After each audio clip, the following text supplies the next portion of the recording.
think people who aren't in this scenario as an independent artist don't realize what goes into it. Like, there's so many hats you need to wear as an independent artist. Like, it's not just you turning up and singing in a bar or a music venue or anything. There's a lot of admin, there's a lot of social media promoting. You have to be in your own marketing team.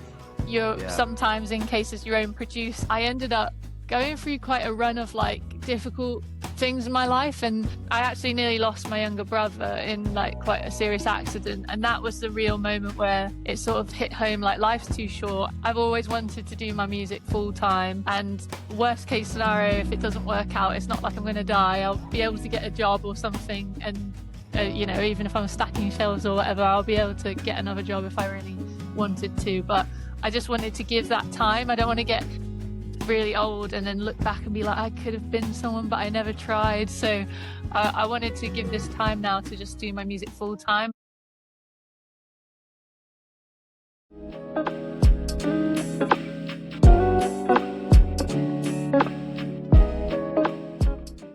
Welcome to the Crescendo Podcast. Today's guest is an artist whose music lives in the space of most people overlook, the quiet thoughts, the in-between moments, the emotions that don't have that clear definition. So we're going to interview June Holland today, who is an indie folk singer-songwriter, crafting music that feels both deeply personal and universally understood. Through her releases, her performances, and growing presence on the road, she's building something that doesn't just sound good, it sounds amazing. So June, welcome to the podcast. Oh, thank you so much for having me, Trevor. But when I first listened to your music, when I was looking like, your support act for your tour, one of them, Hell's Patterson, which I've interviewed before. Oh, she's I was fantastic. like, oh, she's amazing. And when I found out about your music, I was like, yeah, quite similar. But then you started singing, and I was like, okay, such a very resonant voice. Like, do people tell you about that, like your voice when you sing? Yeah, I get quite a few comments saying that, like, it's a very unique voice, so like they can always tell when it's me that comes on because I've got a distinct sound. So I really appreciate that. I think when you're like young, you just want to sound like your favorite artist, whereas now I'm older, I really appreciate like having a unique sound. Yeah. So I mean, when somebody listens to you for the first time, what's the first kind of emotion would you like them to have? I think comfort would be like the word I would use, because I personally get comfort from music, whether it be I'm feeling sad and I want to feel happy and I'll listen to something to lift my mood, or I'm feeling a certain emotion and I want to feel like related to by somebody else. So I'll like listen to a similar kind of topic. So yeah, I would say comfort is what I'd like people to feel. Yeah, I mean, it is very comforting Thank you. to know that you have that kind of idea. And like, do you think people understand your music when they first listen to it, or like they've listened to it a few times or went to your shows and that kind of thing, and then they tell you like, oh, this relates to something in my life? Or I think it depends on the listener, because I reckon that, well, I find it crazy, but I've spoken to some people who say they don't really listen to lyrics and they just listen to the sound. And whereas I'm a very like lyrical person, so I really listen to people's lyrics in songs. So I think if you're just like the average music listener who does listen to lyrics, you'd probably get the point of my music straight away, because I write quite honestly and straight to the point, really flower things up and try and disguise what I'm talking about. It's quite obvious what I'm talking about in each of my songs. So I think if you listen to lyrics, you'll probably get straight to the point of it. If you don't listen to lyrics, it might take you a couple of goes, but yeah. yeah. And I mean, that means you're very observant about how people feel about lyrics and that kind of thing. And like, do most of your listeners, then that's the question. Do most of I think so. I think the kind of audience that I attract are like into the lyrics, because a lot of people message me and say, oh, I really related to that song because of this, and I know then that they have been listening to the lyrics, and that's nice for me because I put a lot of time into writing them. So yeah. yeah. And like, there must be some times where some people just misinterpret your song. there must be times where they're just like, oh, I was thinking about this kind of thing, but you say something else. But does that bother you? And like, do you think that music should be open for like interpretation?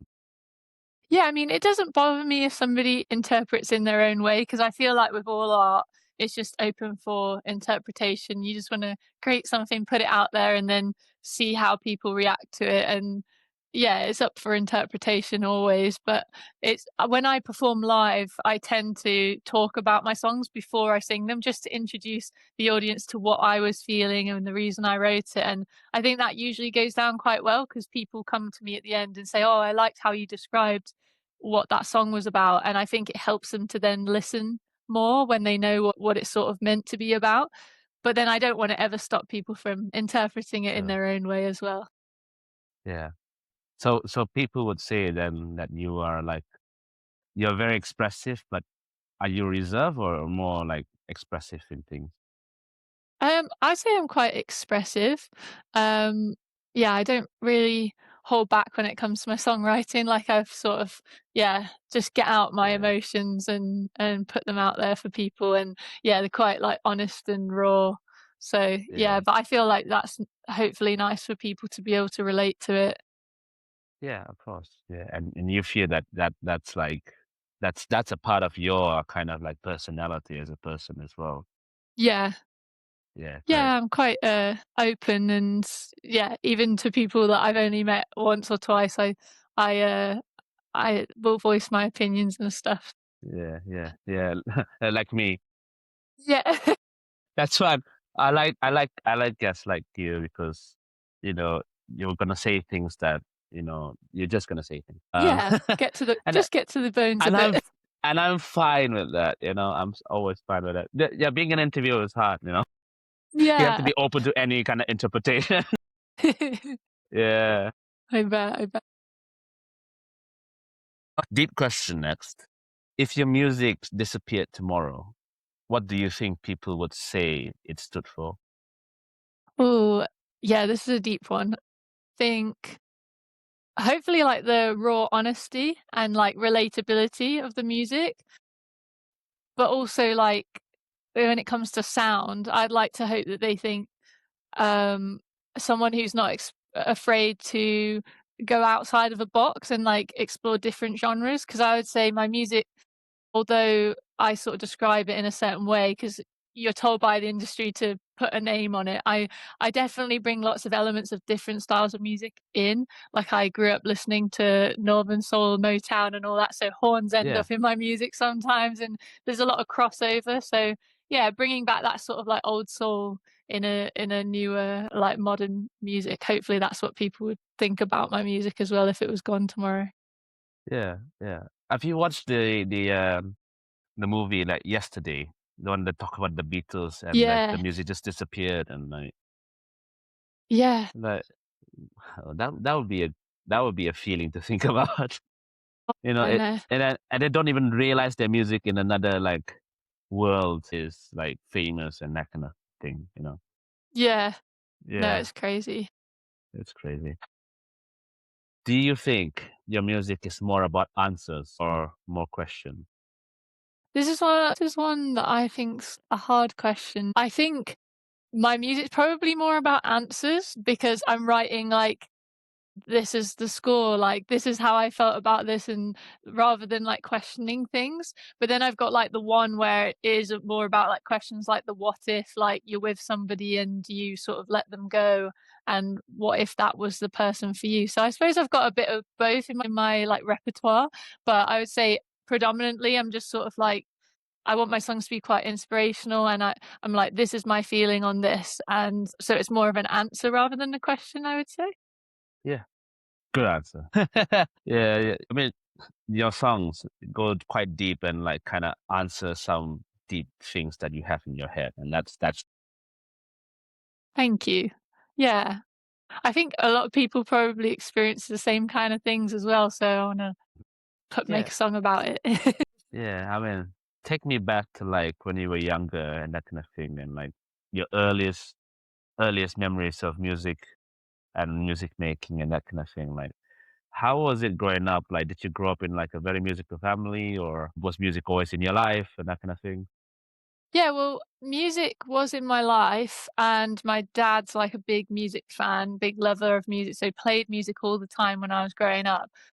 Neither of my parents are musical themselves, they just like music. But I like my first like experience of like music was when my dad used to make me mixtapes. But yeah, From the minute I was born, I had my own, like, mixtapes made for me, and then as I started to get a bit older and was, like, scared of the dark, I was terrified of the dark, my dad let me have my tape player because it wasn't gonna cost too much money in electricity bills because once the tape is finished, the tape player goes off. He let me, like, yeah, have that on and listen to my tape to fall asleep, and so that was when it was, like, really powerful to me, sort of like the what music can do. It takes me from that, like, scary place of being in the dark and then sort of making me feel comforted. Yeah, that's when I really started to feel how, like, powerful music can be. yeah, yeah. I literally have the same kind of thing, like Oh, do you? tape players, and like we didn't Yeah, have vinyl. Vinyl was too expensive, and not there wasn't yeah, much. I'm from Malaysia, so there wasn't much. But the tape was everywhere. yeah, It was everywhere, and I don't even remember what I first heard when I was younger. But like kids songs, yeah. But I think a lot of older songs like Beatles and a lot of those kind of yeah, things. But tape classic. is it's so. I mean, we're talking about. I have a vinyl player, Yeah, and we're all me talking too. about vinyl and stuff. I love vinyl, yeah, sure. But tape is just something so different, Yeah, isn't I it? still have my tape player, the one that I would listen to before going to bed, and That I'm is glad I sick. kept hold of it because I've still Yeah, got the mixtapes my dad made me as well, so it's nice. that's yeah. I mean, if we ever meet like somewhere, I would love to like just sit down and just listen to like the mixtape with you. It's Yeah, fun because you know the process of doing mixtape. You find which line is it, and then you cut it, and then it's actually so like creative. yeah. Yeah, I feel like we Yeah. should bring it back. I mean, tapes have had a little bit of a resurgence. I've seen even, like, Billie Eilish and Sabrina Carpenter and people like that bringing out tapes. Maybe they're making a bit of a resurgence, that would be cool. If you think about it, like a while back when they were recording like music, they have those massive tapes, but like Yeah, they could literally use it for like cinema and and that yeah. kind of thing. It was so big. How do you like mix it together? Just cut it and just it sounds so weird nowadays because now we can just like, oh, Spotify playlist, and that's a Yeah, mixtape. God, mind old you, school. yeah, for all my like younger listeners, this was so difficult. And when it got water damage, that was it. And Yeah, and then they could yeah, snap and stretch, can't they, over time? yeah. As a kid, I used to kind of destroy some of them, turn it too much. Yeah, get your pencil in there and wind Oh up. yeah, man, it was the hardest thing. And like yeah, like I said to my like younger listeners, it was so hard. You have to roll it back. That's the hardest part of it. It was hilarious. When did you start like properly doing music, and like was everybody just so supportive on it, and like would you like to give like shout out to some people? Yeah, I mean, I always had support from my parents growing up, like, they always I mean, they're biased because 'cause they're my parents, but they always thought I had a lovely voice and would, like, encourage me to do things when I was, like, doing, like, choir and stuff at school growing up. Mm, But yeah, when I sort of got a bit older, it was always very much like because they weren't from a musical background, like they didn't have musical jobs. They were like, "You'll get your proper job, and then you'll do your music on the side." But they were very just yeah, like logical. I understand like mindset and everything of why they said the things they said, but they were always still supportive. When I did like gigs at the weekends and things, they would always be there cheering me on. And then I ended up going through quite a run of like difficult things in my life, and I actually nearly lost my younger brother in like quite a serious accident, and that was the real moment where it sort of hit home like life's too short, and I've always wanted to do my music full time, and worst case scenario, if it doesn't work out, it's not like I'm going to die. I'll be able to get a job or something, and even if I'm stacking shelves or whatever, I'll be able to get another job if I really wanted to. But I just wanted to give that time. I don't want to get really old and then look back and be like, I could have been someone, but I never tried. So I wanted to give this time now to just do my music full time. So only the last It was about 2 years ago now that I took the leap and quit my 9 to 5, and my, family and friends have been really supportive, so I'll give a shout out to my mum and dad, Philip and Margaret Holland, Yeah. and all my friends and family who've been behind me since I've been doing it. It's been really, really nice to finally do what I love for a living. Yeah. And like you did say you had a 9 to 5 and like when did you like this set to yourself? I mean, you did say about your brother's accident and that kind of thing, but when was that part where it was just like, I need to do music. I'm gonna get like who were the first people that you like kind of reached out to like to help you with that? Yeah, well, I think it was sort of like my close friends and family because I was really miserable at post Mm. what happened to my brother. I think I was, like, depressed, and I was then trying to come back to work after what had happened. The I was just, like, every day I was finishing work, and then I was just, like, crying. I was just, like I had, like, my emotions were all over the place. I'd lost sort of the love and everything for the things I liked in life and enjoyed about life, which was the music and stuff like that, because I was so exhausted from my job. It was quite a toxic environment, and I was finishing. I was so upset about how the day had gone that then I had no energy to go and do the things that I enjoyed. And that's why I there's a line in my song, What I Told My Boss, and I'm like, "This is the last time" sorry, my voice. "This is the last time that I will say I'm too tired to enjoy my day," because I was just so exhausted when I would finish the day job that I didn't do anything that I loved anymore. Yeah, that was the point where I was like, something needs to give, because I'm not really living I'm not living, I'm just existing. Uh, so yeah, I thought I started trying to put music out. I put my first song out, The One, alongside doing the 9 to 5, and I just thought the amount of time, effort, and energy I want to put into this music to make it a success and promotion and all that kind of thing, I can't do that alongside doing the 9 to 5, like, there's just not enough hours in the day. So, Yes, yeah, that's when I decided to take the big leap and go for it. it's very hard. If you meet somebody, if you have met or will meet somebody who's like kind of going through the same kind of thing, or if you have experiences about that, like in your live shows or whatever, like what will be the first thing you say to them? I always say, I know it's like a cliche like quote, but like life's too short. So like if there's something you really love and are truly passionate about, try and make that your reality because we're only here once. So like there's no point in living a life that you don't enjoy to then get to the end of it and be like, I wish I did this, I wish I did this. You may as well just go for it. The world isn't going to end if things don't work out, but you've got to give it a go, otherwise you'll never know. So yeah, that's what Yeah, I'd say. yeah, exactly. I relate to that, and thank you for saying that. That kind of goes back to like your songs, which we are going into right now. Like usually, when does a song begin for you? Does it just kind of triggers from like something specific that happened, or does it just Yeah. sometimes it just pops out in your head like, oh, this is a song. Oh, I'm gonna write lyrics now. Yeah. Yeah, yeah. I would say pretty much all of my songs that I've released as my solo project, they've all just like come from I've been overcome by some kind of emotion, and then I've just had to like grab my guitar the first minute I get home or through the door and then sit and write a song, and it's sort of unfolded on a page and been written in about 15 minutes. A load of my songs have been like that just because I was so like there's just so many ideas coming straight out onto the page because I'm so, yeah, either riled up because I'm angry or super happy, whatever the emotion may be, and it's just sort of come out. There's less cases where I sit and purposely think I'm going to write a song, and it's normally when I work with other people because I'm in a few different projects and work like writing with bands and stuff, and normally then they've sent me some music and then I've got to write a song for that. So it's more of like I've got to sit and write a song and think about it. Whereas the ones that I've written and put out for myself, they've just come to me. Yeah, and do you find that like pretty helpful? Like because you've been writing singles most of your kind of thing, and you're gonna plan for an EP as well. You told me earlier, Yeah. but I mean, just to start going deeper into that, like why is it always been single? Have you not have the time?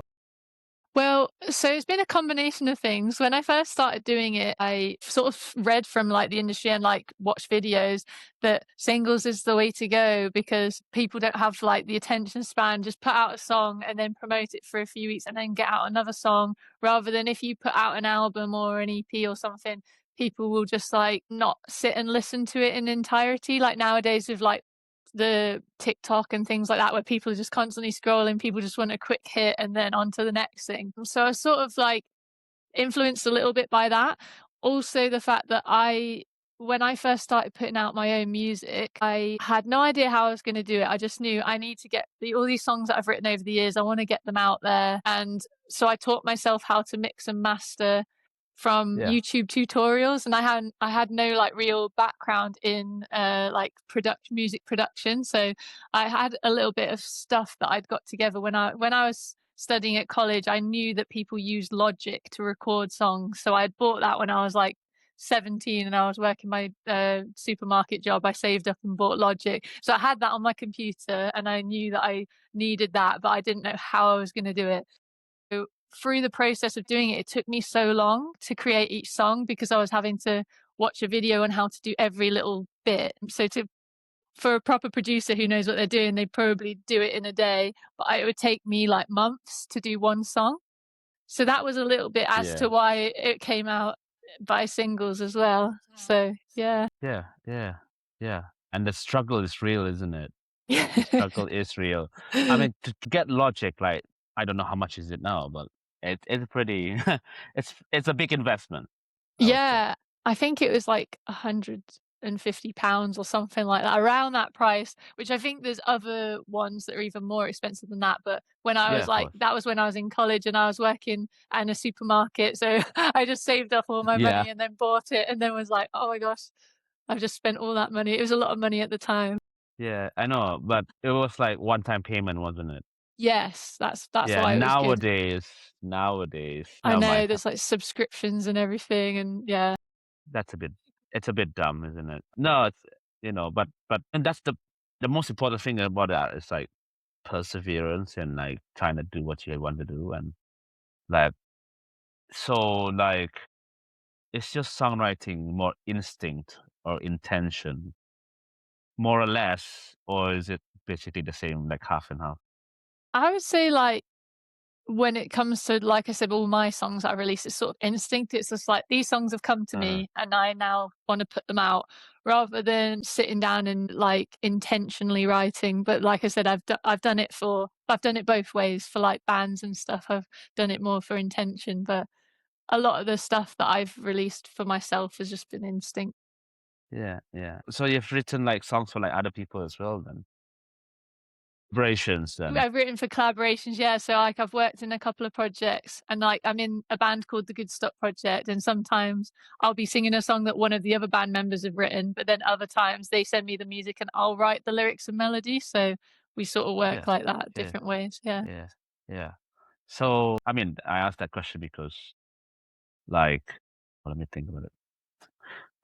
When you release like bigger projects like EPs or albums, would would it always be your own songs, or would it be like kind of like somebody else wrote it or collaborations between them?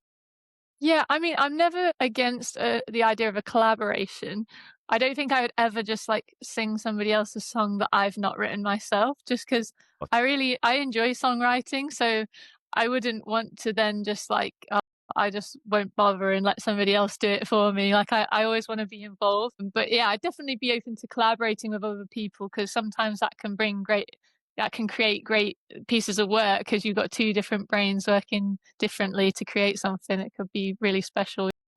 yeah, I mean the exposure as well. Like some Yeah. writer Olivia Dean, like that, for example. Yeah. The amount of Yeah. exposure for both of them separately was That was insane. brilliant. So Yeah. that was good. So, um, do you ever hold back when writing? Um, I wouldn't really say so. I sort of Okay. like I said, just like blurt it out. I mean, there has been instances where if I'm like really mad or angry about something, I might have written a few lines where I'm like, that's not going. that can't make it into the song, Yeah. or it gets like a little too specific and too Okay. personal.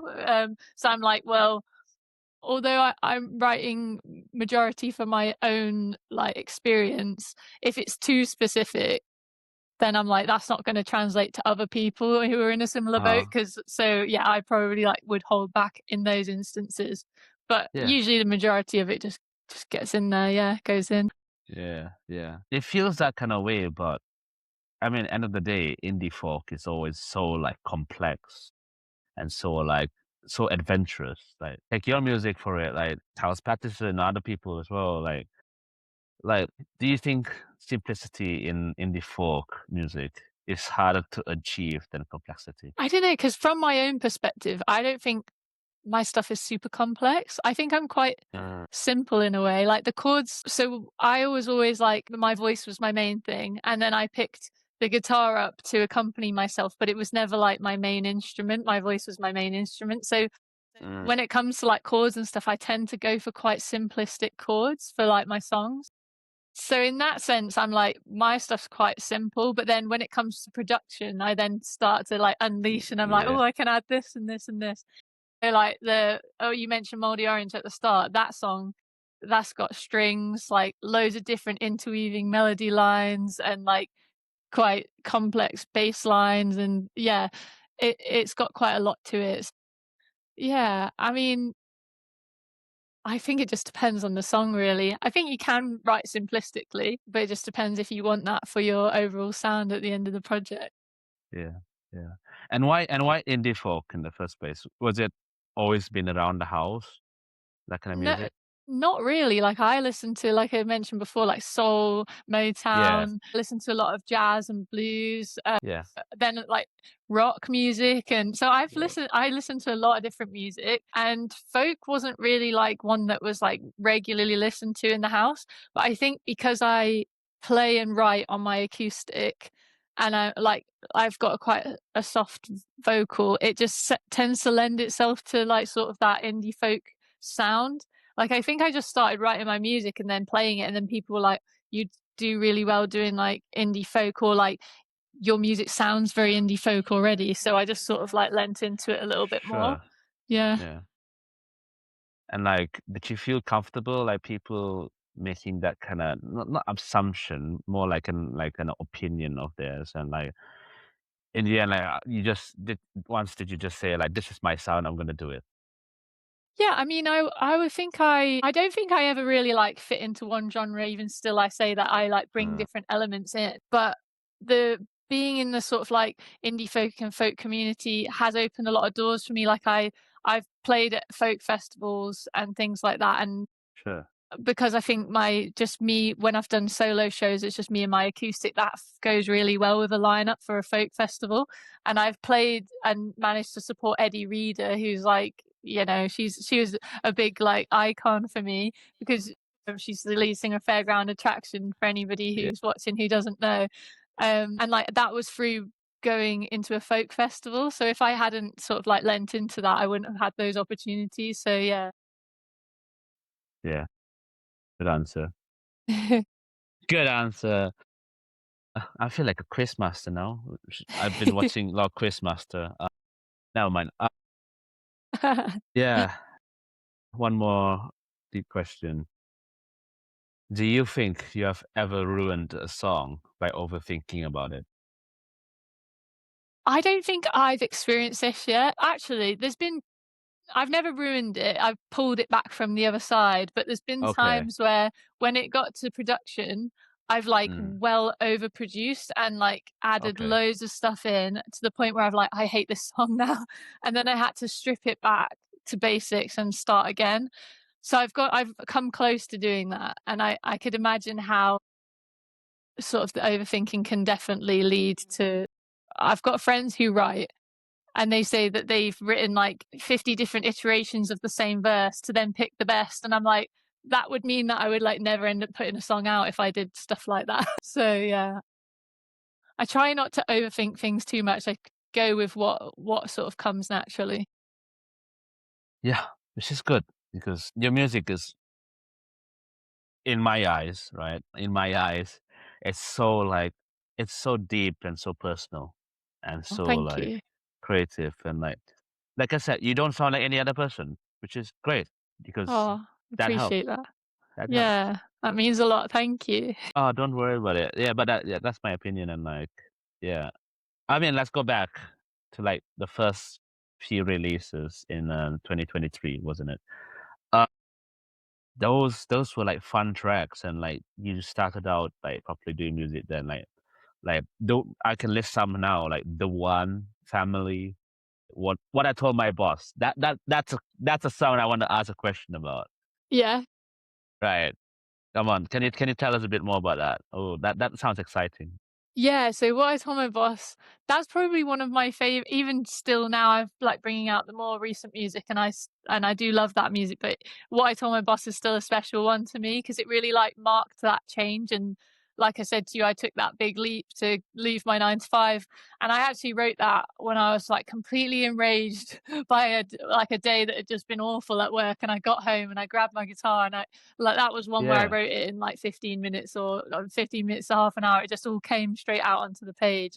And yeah, it was that I was very angry in the moment, and actually the song doesn't sound as angry as it could have been. I think some people have said to me like, even though I get the sort of vibe from the song, you actually weren't like you could have gone hell for leather and been a bit more like angry, and you Yeah. like kept it to like a reasonable sort of level. And yeah, I Hmm. remember that might have been one of the songs where I said before where I've like written things and it's been a bit too angry and a bit too personal, and then I was like, no, let's strip it back and make it more like relevant to everybody else in this kind of situation. But yeah, Yeah. I really love that song because it means a lot to me, and it was that sort of starting point for me to then go out and do the music full time. Huh. Yeah. Yeah. I love that song as well to bits. To be fair. Oh, thank you. So that's that song and Moldy Orange it was amazing. Oh yeah, they're actually two of my favorites. So you got good. Exactly. I got great taste. Yeah, thank you very much. Right. When people listen back to your like earliest releases now, what do you hear that people might not? I think I hear all like the me trialing everything and learning Okay. production.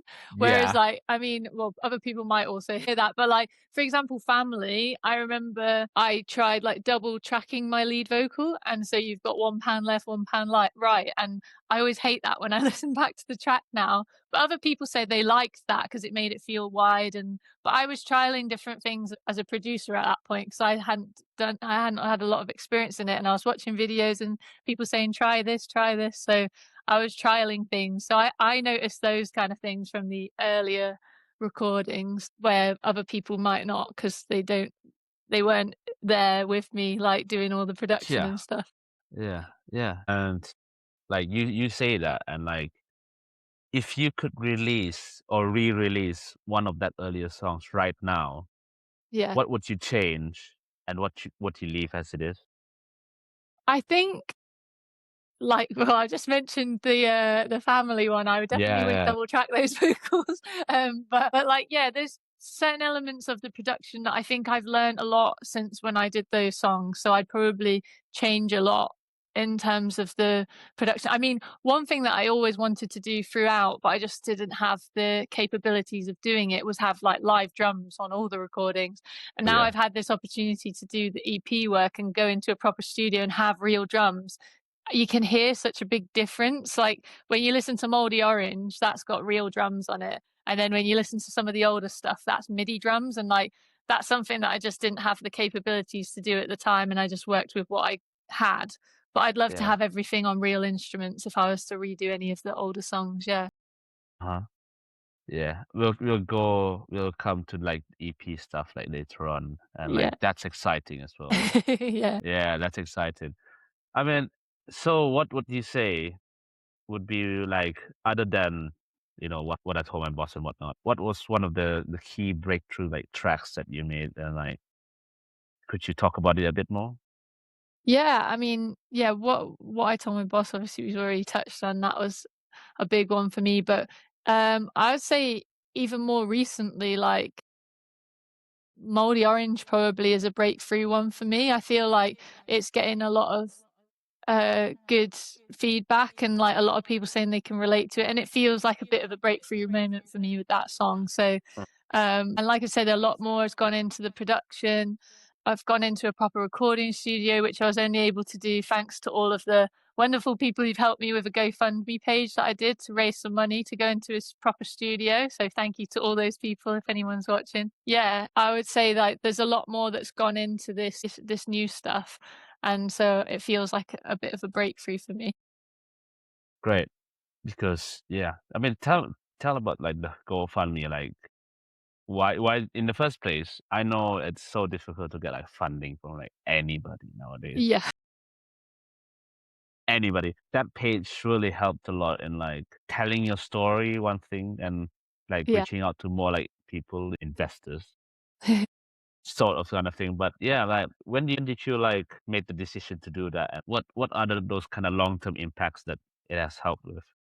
Yeah, so like it was the end of last year, and I had like quite a good summer because I had this opportunity to play Truck Festival and all these different opportunities that seemed to come in that summer. And I felt like we're going somewhere, we're on this trajectory. And I thought, I want to put an EP out, but I could spend the next few months trying to get together an EP on my laptop on my own again. But again, it's gonna be similar sounding to stuff I've put out, which given what I had to work with, I'm still proud of, but I was like, for the next stage, I'd really like to take that step up and go into a proper studio. But when I looked into like the costs of everything, I was like, I've not made anywhere near enough money to do this. I looked into like the funding that you can apply for and stuff, and I wasn't successful.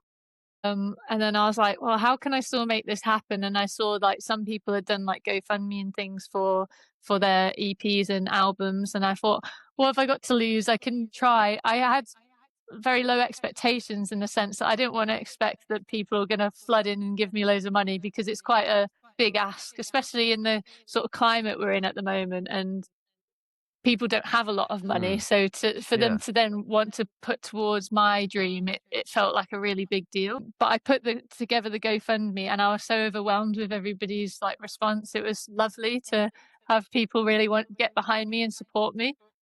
And then it meant that I could go into the studio in January of this year and record with like pay the musicians to come in and record the instruments and everything. So it was a fantastic experience, and I owe it all to the GoFundMe contributors. Yeah, must be great. Like just knowing that people actually want to support you and that kind of thing. Like Yeah, some people have like Patreon and like other things that help out a bit. yeah, Yeah, but yeah, I mean now that's done. I mean, I hope like the tour that's coming up, people will come and see you and like yeah. I want to help this. Yeah, fingers crossed. And like I want to help this person. Yeah, great. Yeah, I just hope for the best for that. You know, Yeah. that's just the goal, isn't it? Yeah. Yeah, because I want to share all this music that I've been able to make now with people in real life. Because for me, music's all about the live performance. Like, it's obviously great to put stuff out on streaming platforms and people to listen to it, but I like that connection in real life when I get to perform to somebody and yeah, talk to them afterwards and all that kind of thing that comes with a show. Yeah, exactly. Why is my eyes so teary? I'm a bit tired. I think I'm tired. I'm very emotional, but I think I'm just tired now. Like bringing You you should to tears. um, you should drink some water. It is your time to drink some water. Oh, yes. Water It's break. so hot outside. All my days. It sometimes just feels like summer outside. Yeah, I'm glad Fun. because I'm sick of like the cold and rain. I live in the northwest, so it's normally always like Yeah, grey and rainy here. So it's yeah, nice now yeah, that we've got sunshine in. yeah. I live in the northeast, so more like near Newcastle. I live in Middlesbrough, but more to like Newcastle. I know where it is. Oh, my mum was from Pismo. Middlesbrough. Really? I thought Yeah, that yeah. do they still stay here around here? My grandparents lived in Middlesbrough for like their whole lives, so I've Right. visited them lots. And my auntie and her side of the family are all in Middlesbrough still. Yeah. Yeah. I mean, when you have the time, like I got contacts, you should do a show here. Yeah, that would be awesome. That'd be Definitely. great. That'd be good. That'd be good. There's some places Yeah, because but like my future projects would be like trying to get people in, play music, maybe sit down for an interview, or it could be like a listening party, but say vinyl or like CD or even tape. Yeah, that's Even cool. tape. People just sit down, right, and then just like listen, and then you go interact with them, talk with them. Like you literally just come. Don't need to Yeah, play it. You can choose to play like something acoustic or acoustic. whatnot, Yeah. but like that's just an idea. Like Oh yeah, it's well just that's something I'd definitely be interested in. I've oh yeah, I'm potentially like gonna get some vinyls done at some point, but I'm just yeah. like trying to get together the money to print them because they're expensive, to press I them know because they're that's so expensive. expensive. Yeah, yeah, But yeah, I'll let you know if I get them. We can look at that yeah. Of maybe. course. Anyways, back to the episode. Like Yeah, this, sorry. it sounds like an ad break. Like Yeah, crazy. All right. Okay. Okay. And your recent music. I mean, let's focus on your new single, "Sing," which yeah. is so catchy, and it's Oh, like the first song that most people play now. It's literally the top of your like Spotify yeah. right now, which is great to hear. Like you said, you feel that it's more refined, isn't it? Uh, have you changed anything about yourself or like internally as an artist? I don't think so. I think all these songs were like in here, like for example, Moldy Orange I wrote like over a year ago. Uh-huh. Sing I wrote around a year ago as well. I don't think anything's changed. I've been afforded the opportunity to go in and use good equipment, use the instrument, like real instruments, and have real Yeah. instrumentalists play them.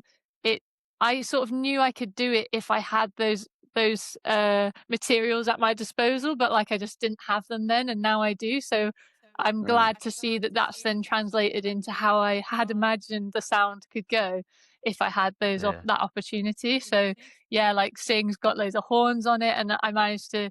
I paid this guy Alvin Davis to record all. He'd recorded trombone, trumpet, and a saxophone for that track, and yeah, it makes a real difference instead of the MIDI horns that sound very unrealistic. The MIDI horns. Yeah. We love a little bit of MIDI horns and MIDI trumpet. Yeah. I feel like it's a fine art. Like some people can do it really well, but I never seem to be able to get it to sound very realistic. Yeah, actually, it's all about realism, isn't it? Yeah. Yeah. How did Sing came about, and like what was that process like? You did say like you wanted to feel more like realistic and that kind of thing. How was Yeah. the brainstorming process of that? Well, for the song again, like with all my songs, I just wrote it on the acoustic, like me at home one day and wrote it all out acoustically. Uh-huh. But I knew that I wanted it to sound really like euphoric and celebratory and have like horns and all these different, yeah, big like sections with the clap along and sing along sections. Yeah. So I also remember thinking when I wrote this song, I was like, I've got a lot of songs that are like, I mean, they do definitely explore my range, like my vocal range, but Mm. I don't really have anything that's like really difficult to sing, which I might regret this decision later down the road. But I was like, I want to write something that's like really hard because like if I do a cover of something, like in the past when I've done covers of songs, I always go for like, something by someone like Aretha Franklin, Etta James, like something that's really Yeah. technically difficult. Like they're the songs that I would like gravitate towards. I was like, I want to write a song like that for me where it's actually like really challenging me. So I wrote Sing to be that challenging song, and it is a workout. I was playing it with my band the other week in rehearsals, and I was like, Yeah. I need a big breath after that one. But yeah, so it all sort of came together like that, thinking about the sound being this big, like celebratory thing and thinking this is going to be a moment live for me to be able to like really connect with the audience and get people like singing and clapping along with me and sort of bring in that audience interaction as well. Yeah. Yeah. And you said it was very challenging. Would you like to release more of that kind of stuff to like just push boundaries? And like I think the best songs are just the songs that challenge you the most, I think. Yeah, I definitely want to create more songs like that. I think it's one of them where it's like I want to do it now, and then when I've got to sing it every night on the trot on a tour, then I'll be like, why did I do this to myself? But no, I do like to like push boundaries, and I want people to hear my voice and be like, wow, that's really difficult, and she's just managed to hit that note or whatever. Like, I like that side of Yeah. things and being able to do that. So I want to write more like that to Uh-huh. have that kind of effect. Yeah. That's great. I mean, that's great. Let's go back to Moldy Orange, and your song mentions, a girl with ADHD, like Yeah. which is you. It's you. It's me. Uh, like, tell me, like, the experience. I don't know whether I have it. I like to look at fan spinning. It's just an odd thing, isn't it? But fidget spinners was Fidget a spinners, thing. yeah, they're cool. Was a thing. Or like those like spinning. Okay, that's enough. Oh, Yeah, shiny but thing. shiny thing, yeah. And like, did you find out about that like yourself, or were you diagnosed with it, or like, was it just trying to discover yourself more and like finding ways to write music about that kind of fun? Yeah, so it's a really personal experience. I mean, like growing up as a kid, this was in primary school particularly, I was always labeled as like this naughty child. I was called like boisterous by my teachers, and yeah, I was always sent to sit on my own and like face the wall because I was being disruptive and whatever. I mean, I Okay. wasn't like a horrible child. I did talk a lot and I didn't like to stay sat down. I struggled with like reading and spelling and things like that, which now makes sense because I not only have ADHD, but I have dyslexia, which tend to go hand in Okay. hand. But at Yeah, the time, sure. we didn't know. But I was even reading some old school books that I found the other day, and like my spelling was so bad, but all the letters tended to be in the words, but they were just all muddled around in different Run ways, which around, is, yeah. yeah. um, but yeah, like growing up, I struggled, and I was like sort of punished a lot, like taking all my breaks off me and all that kind of stuff. Oh, yeah. And it was always told that I was naughty, but no one really looked into the idea of like me having ADHD, because I think like back then, well, at least I don't remember ADHD really being spoken about in my school. And then I think maybe it was talked about like some of the boys might have had it, but I think in girls particularly, like they didn't know as much about the way that girls present themselves with ADHD. Although Yeah. I did present as like a neurodiverse boy, I guess, because I was like really disruptive and loud, and Sure. but Huh? but then it went under the radar. And then I guess as I started to get older, and we did a big move as a family as well, so I wanted to just fit into my new school. I didn't want to be center of attention anymore. I just Yeah. wanted to like go under the radar a bit. I became really self-aware of like, oh, if I act the way my personality is, then I get in trouble all the time. And so if I act differently, and that was when I really realized that I was starting to like mask who I was to Yeah. be this person who's like normal and accepted. And that, yeah, and then like on reflection, when I got a lot older and I started to realize, like a lot more recently, people have spoken about ADHD a lot, haven't they? And there's been a lot Yeah. more awareness of it. And I was still struggling with certain things, like I lose stuff all the time, my house is a mess because I'm like, I struggle with keeping things tidy and all those kind of things. So it's still like come into adulthood. And then I was like, maybe I have ADHD. I sort of then looked into it with like the NHS and things and through work. And I got two diagnoses. I got one from work and one from the NHS. So I definitely have ADHD. But yeah, I then sort of reflected on it brought up a lot of emotions. It's like, it was good to know finally, oh, that is what I guess the issue was. I don't know if it's an issue really, but like, that's what the way I am. But then also it brought about a lot of emotions, like, oh, I'm kind of angry about how I was treated in school and stuff, because I wasn't naughty. I just learned differently to other kids. And I think if there was a lot more understanding when I was growing up, I probably wouldn't have gone into that sort of masking state and trying to be somebody that I'm not. And that's a hard thing to do. Like for a whole day, pretending to be somebody else is like exhausting. So yeah, so I wanted to write a song to let all those people who experience that feel seen and know that, they're not on their own. And that's where Moldy Orange came Yeah. about. Yeah. What a deep answer. Yeah. Basically, you're trying to waff about, like, just say things. What is it? Yeah, I mean, I don't know. I kind of relate to that, to be fair. Like, I was a slow learner. Yeah. Definitely slow learner. Got lazy too quick. Um, Yeah, like just being distracted. And I had to mask myself because I'm the eldest, and like I had to mask myself and like show that I was a different person and I could actually be like focused, determined, and disciplined. Oh, to set an Yeah. example. Yeah, Oh yeah. yeah, and in an Asian family as well. Like, I Oh, think you yeah. kind of expect it. Yeah, I guess maybe because I found myself already and like I know what I want to do. Yeah. That's the main thing. I mean, it's Yeah. all well and good knowing on a piece of paper that whether you have, but it doesn't Yeah. change Sure. anything really. I mean, No. especially if you've learned to live with it and you know your quirks and you know how your brain works and stuff, and that's all that you really need at the end of the day. Yeah. Uh huh. Yeah. Great. You played a lot of stuff already. Like with your, not with your, like acoustically, you played so many stuff already. Like, what's the most memorable moment playing outside? I would say I have already sort of mentioned the Eddie Reader gig, but I would say that is Yeah. like the most memorable moment for me because she was the most lovely person and like backstage after the show, she was like, I want to sing backing vocals on this song because I had my set list and she wrote on my set list like I want to sing backing vocals on this song one day. But it's perfectly wonderful. But yeah, she was just like the most lovely person. She gave me all these tips because I said, well, as a young artist, like starting out, like, do you have any good tips and things? And she was so helpful and gave me loads of great advice. And then she gave me loads of food as well. She had a load of food in her dressing room and she was like, "We're not gonna take it."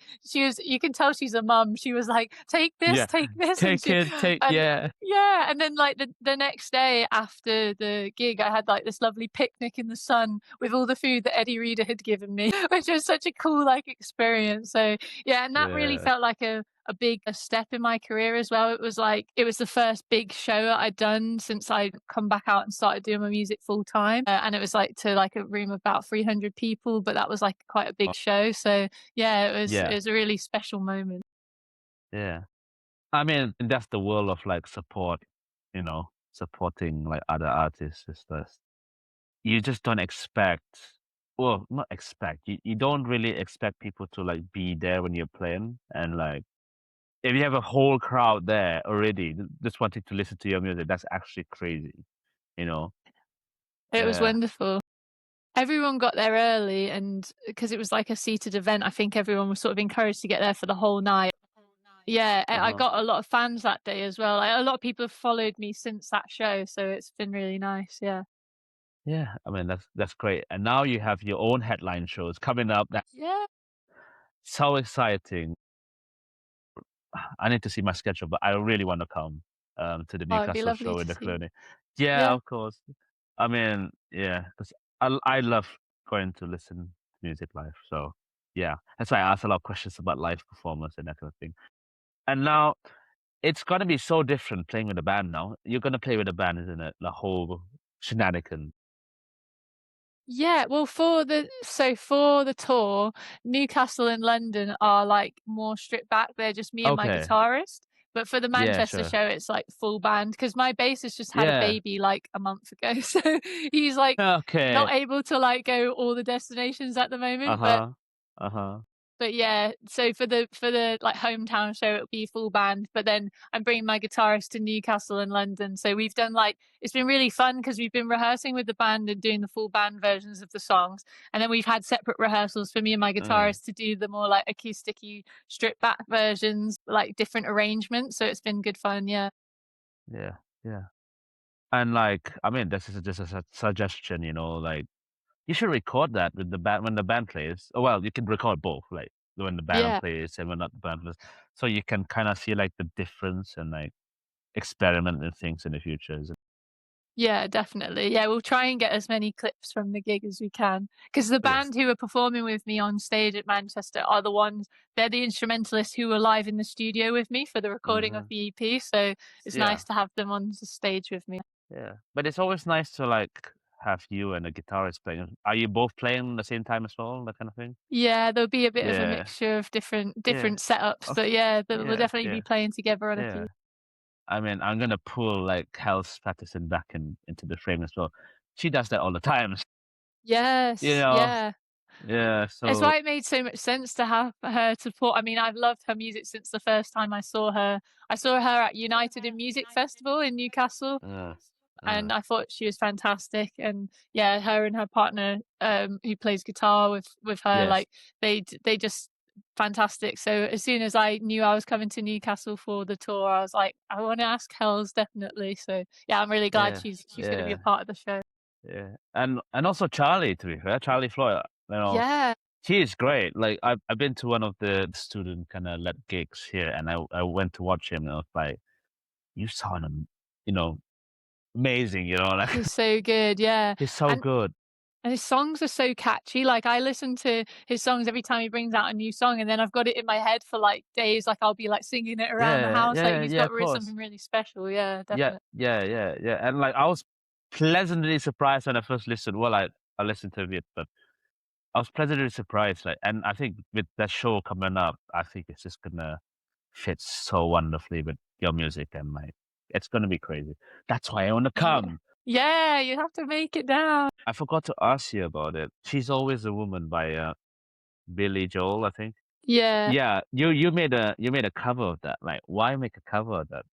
yeah. So that was for my mum's birthday because it was her special 60th birthday, and for my dad's Yeah. 60th birthday, I did a cover of a Northern Soul song. I did Frankie Valli the Uh-huh. Night. So yeah, I was like, I want to do one of her favorite songs for her birthday, and she loves that song. So, but I kept it a secret because I did the same when it was my dad's birthday. Like I didn't tell anyone I was releasing it. I didn't ask for people to pre-save it because she would have seen it. She's like one of Yeah, my number sure. one fans. So Sure I was she is. like, yeah, so I was like, I can't put it on. So then it was kind of like hard because you want to promote it and get people to listen to it when it comes out, but no one knew it was coming. So yeah, but I'm glad I kept it a secret because it was a nice surprise for her on her birthday, and she Yeah. loved it, and that was the main thing. So yeah. Oh, yeah. I like it too. How do different audiences react to your music, and do you notice any kind of pattern? Ooh.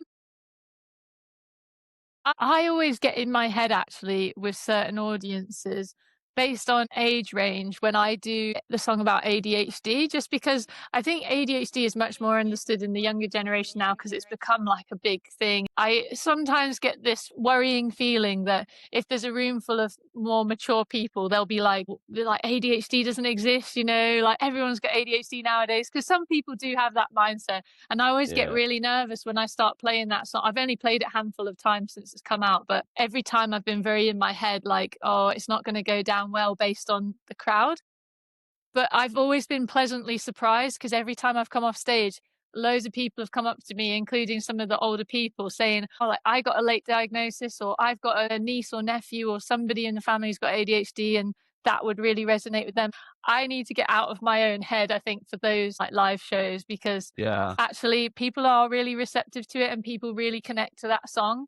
And so that's all that matters. And I need to get out of my own head because otherwise I'm just like getting nervous for no reason in my own head Yeah. about it. Yeah. Yeah. The whole kind of like gig industry, like because gigging is not just singing, isn't it? It's comedy, it's everything else.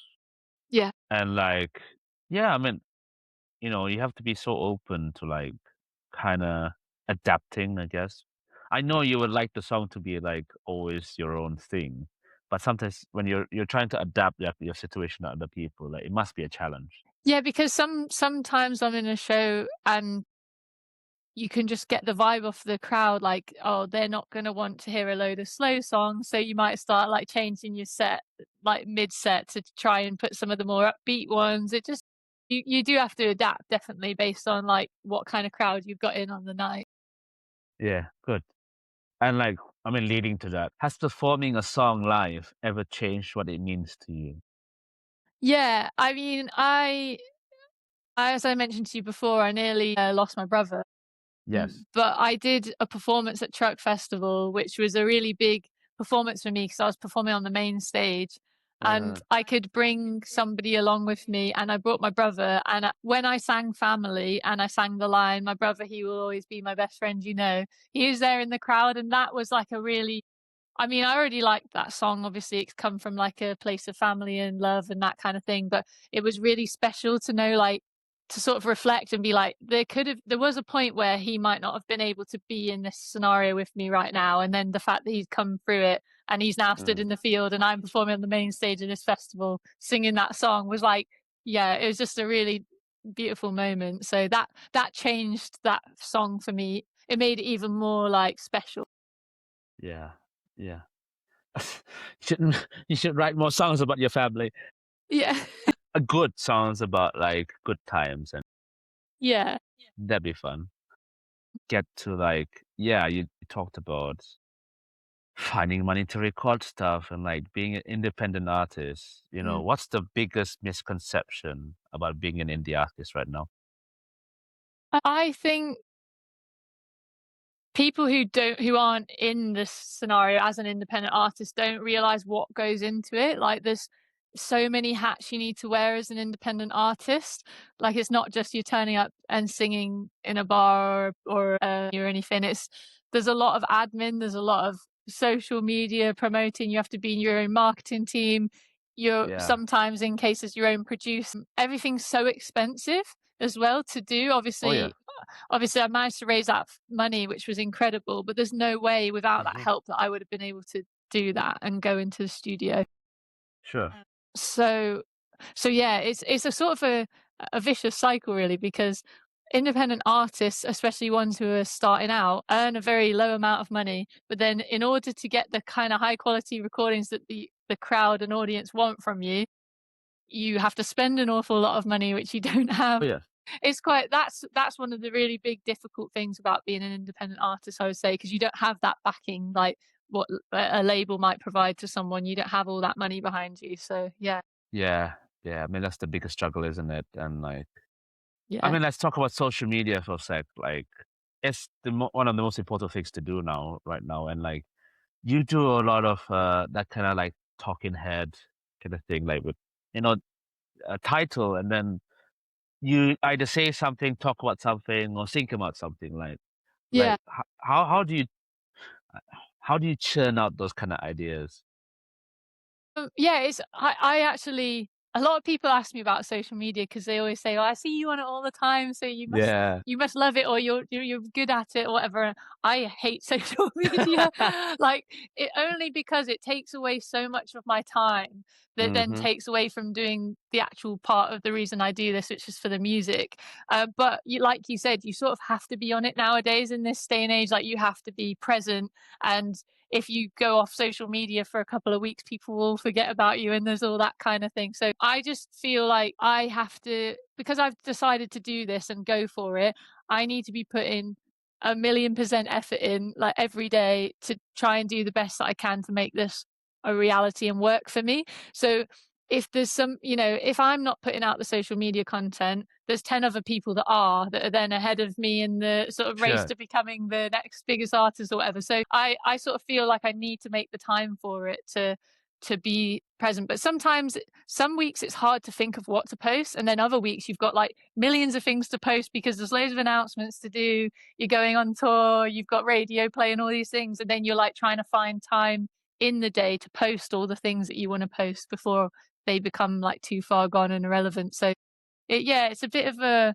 sometimes I just like write down when I think of an idea of something that I might want to talk about on social media. I'll write it down on my whiteboard and then it can be there in a bank for if I have a day where I don't have anything to post about. But more recently, I've not had any of those moments. I've just been like, oh, I've got all these things to post about, which is great. But Yeah. yeah, it's quite hard to get the videos together, do all the editing, do the captions and all that kind of stuff, and then still have time to do all your creative outlets. Yeah. I mean, that's the challenge, and that's a challenge that you've done pretty well so far. Oh, So thank you. I yeah, appreciate that. I did. yeah, of course you do. Because I have my own stuff, and like sometimes, most of the time it does well. Sometimes, It's hard, isn't it? It's disheartening when you put all that time into it and then it goes out and then you don't see the sort of reaction that you were hoping for. And I think we all definitely experience that. yeah, maybe not like hoping for, but more like this. This is kind of deep, kind of question that comes out that I posted about, and like people. What keeps you grounded when things feel uncertain? I think just like my family and like going to see my mum for a cup of tea, my cat. Your Just like home cat. comforts, really. Yeah, I have a cat. Yeah, He great stuff. won't be able to get in here because I've got the door shut in case he made a surprise appearance. Um, although I'm like, maybe people would like to see Ralph. He's a very cute cat. But yeah, just like home comforts, really. Just also, I think it's very easy to get wrapped up in like, oh, I've not got where I want to be. Oh, I need to do this. I need to do this. I need to do this. And then sometimes it's good to just reflect on what you have achieved and then be like, 5 years ago, if you'd have told me I'd have done this, this, and this, I would have been like so happy. So just to remember like the things that you have achieved and be proud of, allow yourself to be proud of the things that you've done as well. Yeah, that Yeah, helps. exactly. That helps. Yeah. Speaking of cats, right? What's the most embarrassing thing that's ever happened to you? In relation to cats or just anything? Anything.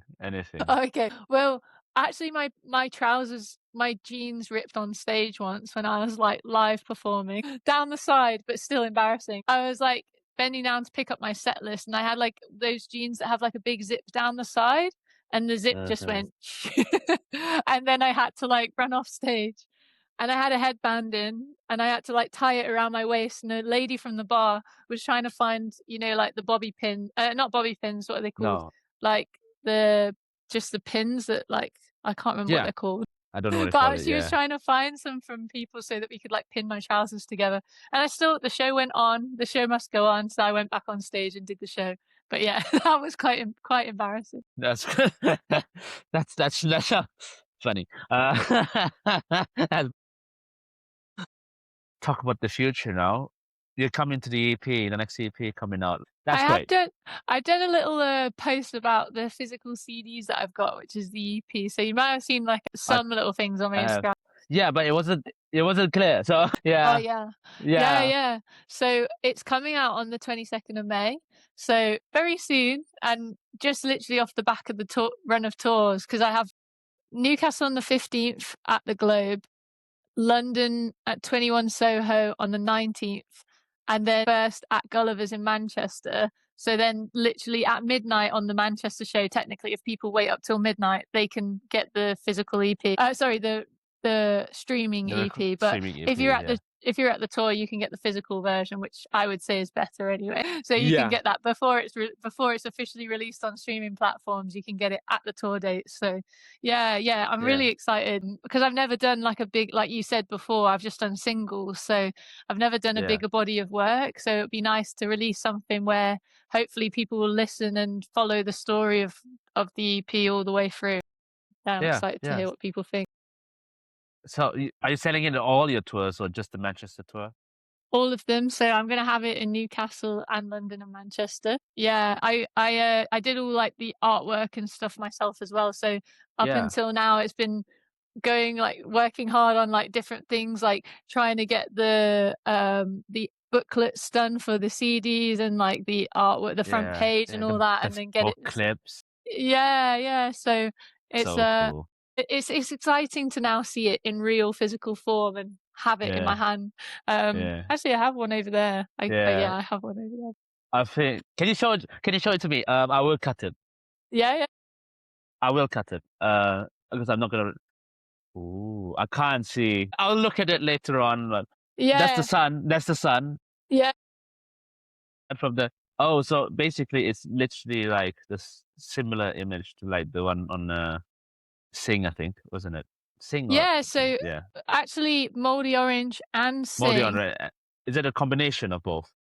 Yeah, so I don't know if anyone will have noticed, but like the middle of that sun there, the Uh-huh. sort of circle part of the sun looks very similar to the orange on Moldy Orange. Uh-huh. It is like slightly different, but it sort of like incorporates the two. So it's almost like the ball of the sun, and then the clouds with the cloud is like the cloud that's in the background, but then it has the rays coming out for Yeah. this to sing. So I sort of tried to like incorporate the two in the artwork. Yeah, exactly. Yeah. I love the kind of album art, and I kind of think that makes Thank me you. want to go more to your gig so I can get it. Oh, No, but to meet you and to meet everybody and like just have a chat, you know. yeah, it should be a great show. I'm really Yeah, it looking should be forward to it. This is so good. Yeah, yeah. And like the EP, like, does it have a lot of new songs, or like is it just a accumulation of like, Orange song and that kind of thing? Yeah, so Moldy Orange and Sing are obviously new. So basically, the EP is going to be 4 new songs, but I then released 2 of them as like the featured singles. So you guys will have Yeah. heard Moldy Orange and Sing by the time the other 2 come out. So there'll Hmm. be another 2 new songs that you've never heard before. And then on the CDs, I've got a physical, like, I've got bonus track on the CDs, just only on the physical. It's only available on physical, so it will Yeah. never be released on like the streaming platforms. Of Just course. a little Yeah. bonus track. Novelty, you know. Yeah, yeah. There's got to be some kind of incentive to make you want to buy a physical The instead of Mayan thing, yeah. stream it on Spotify or whatever. So yeah. Yeah. But Yeah.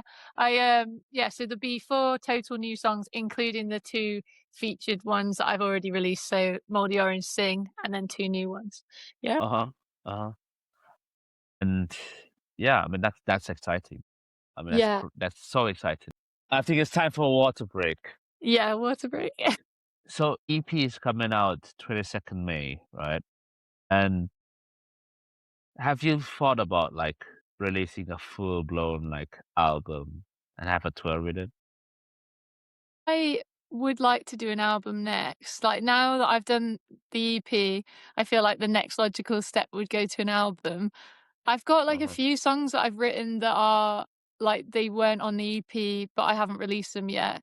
But it's whether I might put them out as singles to bridge the gap in between, because I'm gonna have to probably spend quite a bit of time writing to create enough for an album that I'm proud of. So I think after tour, I'll be able to have a little bit more of a maybe some writing time, and then it might be that I end up putting a couple of singles out just to bridge the gap, so there's not like a massive wait in between the EP and the album. But yeah, it's definitely something that I've been thinking about. Yeah, that's great. That's amazing, and I can't wait for like any of your future works that is gonna come and like yeah. Thank you. And do you think you always stay with indie folk music, or are you gonna try and explore beyond that kind of genre? I think I'm already starting to like bring different elements in. I would say like Moldy Orange is sort of that indie folk, but a bit with like alt pop as well, with that sort of like big ending section. It's a bit more alt kind of. It's got the electrics and stuff in it. But then when I've got like Sing, it's quite, I sort of looked at it as like jump blues, kind of like it's very inspired by people like Paolo Nutini and Elvis and people like that. So I Uh, think it's already starting to like blend different genres now. And then when you hear the other 2 tracks of the EP, I think they blend well with Sing. But so I'll leave that there and not say anything more about it. But I think that's sort of the way maybe my sound's going, a little bit more bringing in those horns and things like that, because I'm bringing back those elements that mhm. are from artists that have inspired me growing up, like with the Motown soul music. And yeah, Yeah, great. Well, that's good. I hope for the best, and like it's gonna be wonderful as you are. thank you. Yeah, as you are too. One artist you quietly love to collaborate with. I would love to collaborate with Stevie Wonder, but I wouldn't want to be quiet about it. I'd be like telling everybody. I will tell every single person on human earth, right? Lyric, not your own lyrics that you wish you wrote. I always say one of my favorite lyrics is from a Paolo Nutini song, and it's like, "It was in love I was created, and in love is how I hope I'll die." I just think that's just a great lyrics. That's so deep. Yeah, yeah. Morning or midnight writing session.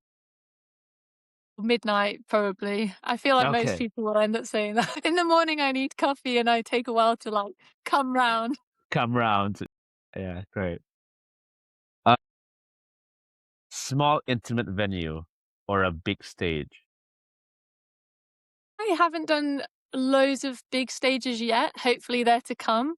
Yes, But you can't beat like a small intimate venue where you can like see everybody's faces, and then you get the opportunity to chat to them afterwards. I think in a big stadium, I'm sure it's a great feeling to be up on those big stages, but you don't necessarily get that personal connection with people. So yeah, I like the intimate ones. Yeah, good. A place that inspires your music the most. Place, I would say, is outside class as a place because I quite like being in nature and Yeah, because there's a forest nearby that I like to walk in, and I always feel like when I'm walking in that forest, I don't know whether it's because of the purity of the air and it helps my brain to work better, but I seem to like come up with a lot of good ideas when I've been on like a nice walk in somewhere with lots of trees. So yeah, yeah, there's a yeah. nice forest near my house, so I would say that's a good Oh, place. that's a great place then. You should get a bench, sit down there Yeah, and write something, you know? Yeah, but there'll be a problem if it's the middle of the night. So, yeah, that would yeah, be a bit weird. weird. No, no. Maybe do a camping trip one day and see how it goes. Yeah. Yeah. Yeah, and take lots of notebooks and torches and Yeah, crazy. One word to describe your sound right now. Ooh, honest? Yeah, or Very much raw. so. Yeah, Raw. Raw. Yeah, yeah, that's raw. a good word. Raw. Oh, great. I mean, yeah. And how's your current mindset right now? My mindset is good, it's positive. It's I'm under a lot of stress at the moment with the fact that I'm like planning my own tour and booking all the venues and all that kind of trying to sell tickets. And I think Uh-huh. anybody who's been an artist and been in a similar position where they're trying to sell tickets to a show and stuff like that will know exactly what I mean. But I'm like overall optimistic and positive for the way that the music is being received and how hopefully the future's going to go off the back of it. Yeah, Optimistic. that's cool. I mean, that's a great way to end the podcast and our conversation today. Yeah, it's Oh, great. brilliant. And I love the way you explain things and like, yeah, we are both chatterboxes, so you know, we relate very much to what each other's saying, and like you're creating something that it's so like honest, like you said, and like still and like full of emotion, and like I'm eternally grateful to have an interview with you. Like, thanks for coming on, and I appreciate your Oh. time, June. No, thank you so much. Thank you for having me. It's been an absolute pleasure talking to you, and I appreciate you Yeah, having me I, on. I'm amazed every day, like talking to everybody. So thank you. Oh, thank you, Trevor.